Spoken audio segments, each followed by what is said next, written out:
Yes. An injustice has been done. Write to the regional head, and we shall call this person in court because we are looking at the public interest. We are left with nothing to say as prosecutors because our investigators have not opposed. So we should not rely on technicalities.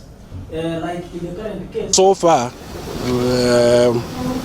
we want to say that we have arrested over 300 persons who have been arrested and they have been arraigned in court. Some of them have been fined, some of them have been convicted and they are serving their jail terms. Kuna goodwill ya political leaders na pia tuko na goodwill ya members of the public. Na tunataka kutumia njia zote ambazo tuko nazo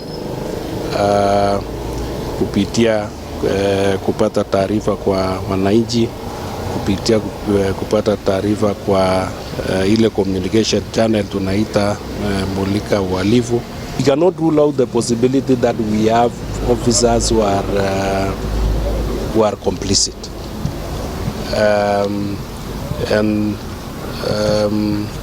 That one we have discussed on what the actions to take against them.